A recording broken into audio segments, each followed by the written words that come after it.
That's right, drum it up, get excited, we are back! Welcome back, one and all, to the channel, to the Age of Empires 4 action. Grand Finals number 2 of the midweek muster, week number 2, with a defending champion back here to try and claim his title again. We have got Wham kicking off this best of 7 as the English in the purple. And to get in his way, we've got a true Cain and Abel story this week. That's right. The Canadian bros meet in the finals. Puppy Paw, who is able to solidly slay Anatan Frio in the yellow, playing as the Ayubids. High View is going to be your map, or aka Pigeon's View, the new and improved version. And we do have a very interesting spawn for some attempts at early aggression. Sometimes the Stealth Forest can be parted like Moses dealing with a sea here, but no, we have the Divider. And we do have what looks like a very, very healthy balance, actually, out of Kevaryu's map. We've got double golds pretty much aligned. Boars similarly aligned. Tree lines are a little bit more campy for Puppy Paw, but not overwhelmingly. Some of his berries are a little bit exposed here. Meanwhile, the English, they don't really want to have to go berries. We have seen some games where English go for deer. I don't think that's going to be happening here. The big question mark in our minds is this going to be an English longbow play, or is it going to be 2TC? Because the difference there is very telling. If it's 2TC, Puppy Paw can open with a Desert Raider, go Growth Wing, go Fast Castle. And I do not know what happened to that emote. Someone remind me at the end of the stream, I need to resize them in Twitch. Twitch's scaling is weird. But big shout out to Des is back. Thank you very much for the Prime sub, mate. Welcome back to the Swarm. I mean, you'd think with this spawn it'd be 2TC. There's no way Puppy Paw could block it, right? Even if he goes Desert Raider quick. The problem for Puppy Paw is I don't think you can go Logistics Wing here. For those that don't know, the Canadian bros have been doing a lot of Dervish in Feudal for the AoE heal into the Eventual Castle. It's incredibly strong against civs that don't heavily utilize ranged. You're against the civ that will utilize ranged historically the most in Feudal Age, right? Lombo spam is incredibly powerful here to counter that. The issue is you can't easily wait for your opponent to make his move first. You have to choose to just indulge. Otherwise, you're going to delay yourself even further because you can't delay and then fast rush unless you want to go Advancement Wing Feudal, which would just be an absolute oddity here. And look how far away Scout is, right? Like, it would take him so long to see what the play is. You just kind of have to go for your choice. You can't wait around. And Council Hall is going to be the choice, so Wham looking to send it, which is intriguing because when you look at Puppy Paw's spawn, it's actually really good for like a fast castle type build here, right? He's got the back gold, the back berries, a tree line that he could actually wall off to. He could shove the deer in as well. There's a little bit of a threat to the north side, but it does make it quite a wide reach for Wham in this game. And Wham, he has already triggered it. It's going to be the logistics, so Dervish is the choice here. But remember what we said about the Dervish play here, folks. It's not safe, it's not golden, it's not solid. And I just realized we didn't have Gambas for game 1. We'll sort that for game 2. And I can't believe this. We've got the reverse deer shove. You've heard of laming. You've heard of deer shove to the TC. What about the anti-shove? Puppy Paw pushing Wham's deer further away into the Stealth Forest. First time I've seen that in quite a long time, but exactly what you'd expect out of the Canadian bros, who are infamous for these deer shoves. In fact, guys, deer laming really came into the meta because of these two players on your screen here. People weren't really focusing on it as much. It was very situational, but if you look at every game where someone's up against Wham or Puppy Paw, one way or the other, it becomes about the deer. And this is Fast Castle. Yeah, I mean, Puppy Paw, he's got the Dervish. He's already got the Growth Wing. Wait, what? Oh my god. He reacted. He actually cancelled the landmark choice. He was like, what, 20 seconds? Almost 30 seconds in on the Logistics Wing when he scouted the Council Hall. So that's a heavy loss, and look at the reaction out of Wham. This is fantastic, man. Like, you're living on cloud nine. You delayed your opponent's Feudal Age timing. You forced them into Growth Wing to react. We have a bait and switch. And the crazy part is it's bait into bait into bait, right? Like, logistics, because he was expecting it to just be the king, into Council Hall to force the cancel, into Growth Wing to counter the Longbow Rush, into 2TC because now you've just wasted your Growth Wing here. Oh, that is absolutely fantastic, man. And also, remember, Puppy Paw also added in the outpost in a game where Wham's showing no signs of aggression here. Right? Like, he literally built a council hall. To have a council hall is like, oh, English people, they all have councils in every, like, county. I guess we just got to have one. Second TC is already prepped for it, right? Like, you could pull long here, or you go for the forward. Deer berries would be really smart for a counter-fast castle, which I like. I think people are sleeping on berries for English. Yes, your farms are incredible. We get it. But across the board, berry gathering was buffed. It's not as good as sheep, but is close enough that you can kind of forgive it, especially as a backup after you've done the deer. And wait, wham. I think someone got overly excited there. There we go. Moves to the mill. Does he want the TC drop here, maybe? It kind of makes sense. Like, you know, you don't want to have it too close to Stealth Forest, you get rushed. When Fast Castle into mass units kill that, it depends if his plan is to build the White Tower right behind it. And Puppy Paw, like, he doesn't have that big spur of resources, right, coming for the Growth Wing. So if he really wanted to pressure this, I feel like he'd need to go for the Military Wing, which is quite unorthodox in 1v1s at the moment, right? Like, in theory, it's not bad getting your hands on 3 Desert Raiders, but especially against the English, I feel a little bit underwhelming. What if... Nah, dude, I'm not even going to say it. It's Advancement Wing. There was an angle here, I think, for Bazaar. It would make a lot of sense, but there's too much Gamba involved. To me, Bazaar is the type of thing you do in a game where you're at least one game ahead because it's kind of a coin flip. If you get a good roll, like Skirmishes, for example, against English, it's GG. You think the Dervish isn't too bad? Yeah, but to your point, it's a 4 TC, right? And actually, funnily enough, it's not. He built it on the gold. Okay, this is really cool. Wham is doing everything he can to avoid exhausting his sheep so that he can fall back upon them afterwards. Because when he goes Fast Castle, there's going to be pressure. This is actually really, really smart. And you know, this is a play that I felt like it fell off for a while. You'd have to go back to Altai to see it quite frequently. If you guys remember, English used to just not go farms and open the deer, and it was really powerful. So he's playing wide because of the lack of units from Puppy Paw. Puppy Paw is now reacting, funnily enough, with Horsemen before the tech completes. But with Advancement, the Camel Lancers will be following up quickly. Man. Am I the only one just watching this game like, it's bait, bait, bait, bait, bait? Like, the amount of times where they're trying to fool the other one is fantastic. You can tell these two frequently play against each other. It's a different style, though, right? Like, you know, when you have Vortex versus Lucifron, they might try the opening bait, but then it feels overwhelming in their eyes and you usually get GGs. Something I've noticed about Wham versus Puppy Paw is they tend to be more unrelenting, even if they fall a step behind. They'll play into the mid-game. A little bit of first blood drawn there as the villager does go down. Nice force back. Wham, did he really get that much value out of this? I mean, he gathered about... was that 500 resources, roughly? Maybe a little bit more, actually, as deer down here.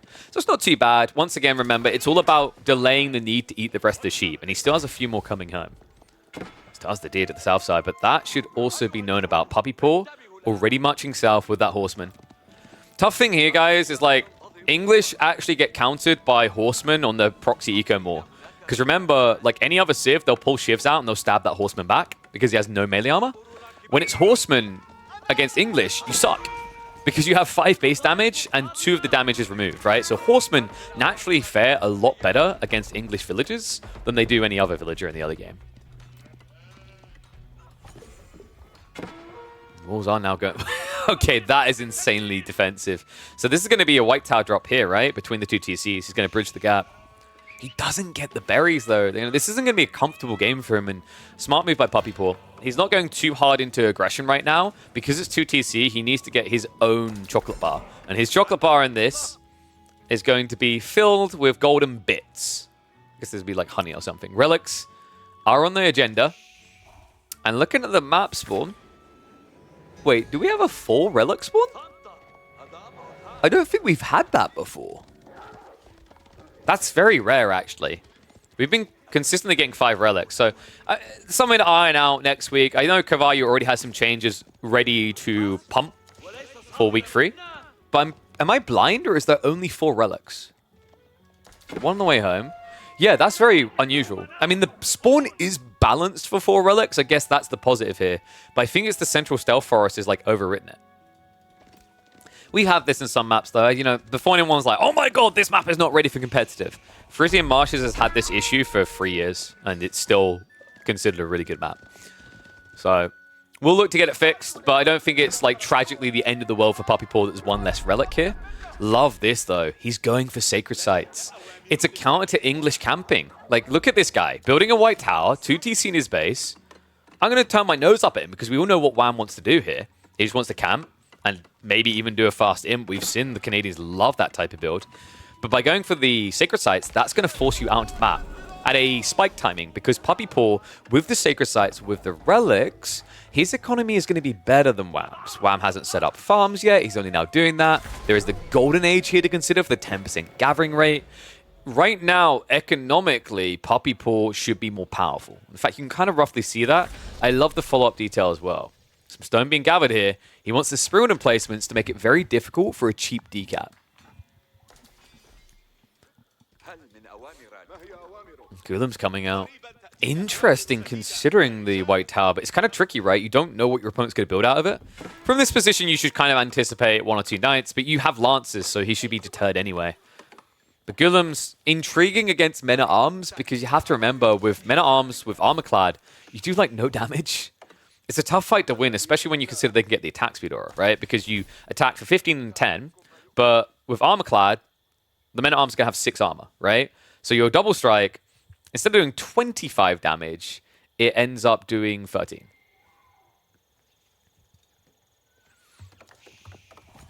Yeah, there's some units that are heavily impacted by defensive elements, like the obvious one is Yuganu, but I think ones that get overlooked are melee defense techs. Really good against Gulams, really good against Onabugisha. Spears are going to try to protect this. He's waste not, want not right now. Ooh, but might get wasted here. Camel Lancer comes in. Good read to go for the textiles, though. Wow, I'm able to keep that first one alive. He's going to have to shuffle out of here, though. Gulam's now on the way. And, of course, he can't leave anything behind. He has to min-max it on the way back. Gulam's actually win versus MAA with no special text one-on-one. So, without armor-clad. Right? On top of that, remember, a Gulam costs more. So, the one-on-one exchange is, like, kind of unfair. Right, it's 120 to 150. The other tricky part is, like, because your opponent's going to be camping, you'll be fighting into men-at-arms, right? In aura range. So with White Tower, there's more consideration here. Puppy Paw needs to get quite a big bulk, and I think his goal with Gulams isn't to fight into the base, isn't to dive, it's to fight in the mid-map, where this aura is not going to exist. On top of that, he already has Blacksmith play coming. Wham is not getting Blacksmith decks, so it's going to make it even more difficult for Purple to get out here. Textile is mandatory in every game, so when you're going 2TC and playing wide eco, it makes a lot of sense. Because your opponent gets the potential to raid you, so it's all about a trade-off. If you think about it mathematically, it makes sense, right? Like, if you know you're going to lose one village, you kind of want textiles, and textiles is very expensive, 200 resources. But if you're going out to things like deer, boar, etc., better gathering rates, and you get a few minutes there, with limited risk because of the textiles, I think that makes it worth it. Because there's a balance off, right? Like, you know, over time, if 10 villagers are gathering from deer instead of sheep, not only do you have the safety of sheep later, but you've also gathered more resources. So yeah, when you want to plan to the map, makes a lot of sense. There's some civs that can get away without doing it. Most notably would be something like French. So we do have men-at-arms coming from Wham. The crossbows are going to be more important here. He needs just enough frontline troopers to hold it back, and you're going to want to build men-at-arms instead of spears. It's more expensive, but you need something that doesn't just fall over to the Gulams. Puppy Paw's doing a really good job of his comp, though. Crossbows plus the Gulam. Wow. I mean, the eco lead is starting to show itself a little bit, but it's not absurd yet, right? When you're considering the fact your opponent is going to have 4 relics, 2 sacred sites, right? That ends up being equatable to roughly... I'm trying to remember the maths in my head. So it's like 520 passive resources, right? So that's like about 12 to 14 villages, I'd want to roughly say. And on top of that, remember that by Wham escalating his economy, he's having to pay it back, right? So, like, he's paying for the villagers to pay it back on a delay. Same with the farm setups. These things are going to be great, but they do have an initial cost. And that's the genius behind Puppy Paw's playing in the sacred sites. It's a bit of a gamble, but he understands going later in the game doesn't feel good. Late Castle will be better for English without you having a ridiculous advantage like 5 relic TC.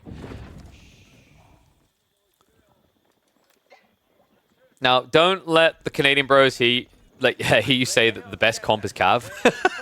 Some players have been caught saying they think, like, what was it? I think that Cav is OP, men-at-arms, spears are underwhelming. And then I remember we had Wham in here the other day, and Puppy Boy feels the same. Actually, Cav is an OP. I think it's very early days to try and make an absolute call. I would say currently Cav does feel a little bit too strong. I think Cav was always good in the late game, and now they feel a little bit better. And especially when you equate the fact it's harder to wall, obviously it's a unit that can wrap and flank easier than slow-moving men-at-arms and spears. We'll start for Puppy Paw. He does have a Mango. This is smart. He's going to look to get an outpost down. He already has vision, though, because of the one here. So this is going to be an ambush. Wham! He doesn't know. What you don't know can hurt you. Mango shot comes in. A good start there. The crossbows have to line formation away. Puppy Paw just needs to keep pace here. Mamluk's bravery is not there. Instead, he is going for the undermesh too. They both have the same ideas. Mango's covering out on both sides. We do have a trebuchet as well from Wham. Makes a lot of sense because these screen emplacements be hard to breach. Notice the difference here, by the way. The reason why Wham isn't going this side, too blind. Can't play out there easily. He's missing the scout, right? He's trying to play down the avenue where he actually has vision. Mango shots coming in both ways. Wow, not really trading that well currently. It's difficult when the army's this much bigger. Puppy Paw with the second Mangonel now coming. The problem here is Wham, because he's seen so many Ghoulems, look at what he's doing with his comp now. He's going very hard into crossbows. Issue with this is the Mangos are going to get more and more value. Is Wham going to go...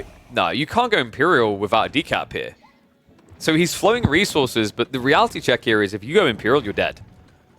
Like, the only play you have is rushing out with villagers and dropping a Berkshire, like here. But that's going to kill you, man. Like, the army is way too close. Puppy Paw is manipulating the flow. This stealth forest in the center is holding Wham hostage. We now have horsemen coming in, but... I mean, I guess it's because he's floating the food, even though he's fixing the gold. Like, yeah, it's a lot of food to be holding, but... Horsemen against Ghoulems is an atrocity, right? I mean, I should be phoning the animal abuse line right now because it's just not fair to them. We talked about that double strike and it being very impactful against units that don't have a lot of armor. Horsemen have none.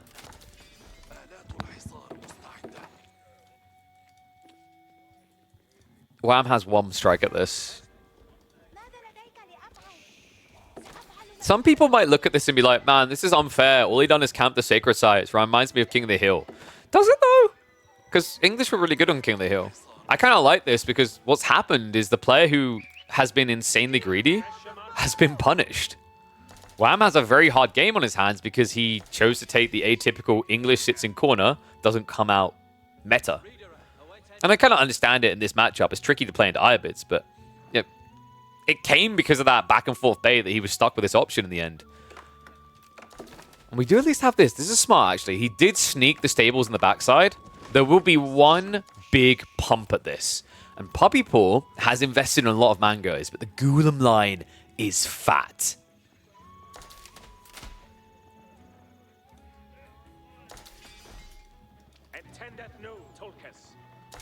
I mean, you say that eco is garbage, but I'd argue that the value comes from playing onto the map, right? Which he done really well. It's just he got forced off. Puppy Paw played quite well with it. Well, that's the idea. If Puppy Paw is the one that hates Stealth Forest and Wham quite likes them, actually, I think they've both said they're not the biggest fans. This might change the feelings. Outpost now coming, even more important for Wham than it is for Puppy Paw. Puppy Paw is all about vision. Wham, it's about vision and attack speed. And he's kind of staked his claim here, right? Now, you could go for a bait and switch and move right side, but with the deployment of outposts here, there's only one route you're going, and it's left. Especially with such a slow-moving army. Wham does at least have about roughly the same amount of bio units here. But the siege difference is huge. 5 mangoes. Well, you had an outpost. Wow. He knew what was coming as well. It's almost like he expected the horseman, and now it's going to be revealed. Shoves out. Wham. Needs to move quickly for a decap. The double sprint is going to make this difficult. Mangoes need to be protected. Ghoulam line forming. And the horseman body blocked by the crossbows. Mangoes need a counter shot here. Can he get it? Puppy Paw looking to strike that back line. Wham having to start a step away. But the splintering's coming through. 2 mangoes down. More need to fall. Puppy Paw starting to take hits as well. The mangoes of Wham able to attack, but his own mangoes unable to. Is he doing this? 30 seconds to go until the decap is required. He hasn't begun it yet. It's mainly just crossbows left. A lot of horsemen have died for this. The mango's now being repaired. Puppy Paw looking to repel. And Wham now has to rush. Decap begins. Villagers nearby to try and force the repair. Crossbows to snipe them out. Wham is going to have to sacrifice some bodies for this decap. Puppy Paw, all he needs to do is click onto the point. We are 21 seconds away from an opening win for Puppy Paw. Wow, this is difficult though. Half of his army is in range of the aura. The mango shots are coming in big. The horseman backstab is going to be there. So we'll start to reduce this. But Wham, is he losing troops too fast? The Ghoulems, there's not many left here. With a stutter away, this is still possible for Wham. Mangoes continue to push. Some punts of shots coming all around there. Trebs have dealt with one of the outposts. And Wham, he might be threading the needle. Puppy Paw just needs to send the crossbows onto the side. This is do or die. 20 seconds away. Wham, now with over a 30 villager lead. If he gets this decap, he can still win. But it looks like it's not going to happen. Crossbows shoved off the site. Horsemen still trickling in. And so close, but yet so far. Wham cannot deny the sacred site. Puppy Paw, just enough crossbows left to still do with the horsemen one by one. He needs more troops flowing out here. We have got one more wave. Maybe. It's difficult though. Outpost rush coming in. Wham. The recap is underway. 15 seconds out. He needs to step onto the site right now. He's pulling the villagers. I think this... Is this working? Puppy Paw, I think he's ran out of resources here. Oh my god. Wham! The mass villages to the center. The outpost rush up. What looked like it was going to be done. Wait, no! He did go on! Wham! No! Game one should have been his. But Puppy Paw runs away, plays the game of chicken. And Wham thinks that chicken's too delicious. He chases. Unbelievable opening game between these two. And you have to question, what kind of morale booster or morale debooster is this going to be going forward in this best of 7? Unbelievable. And only the first game. Make sure you stay tuned, folks. More action coming up next. I'll see you all in the next chapter.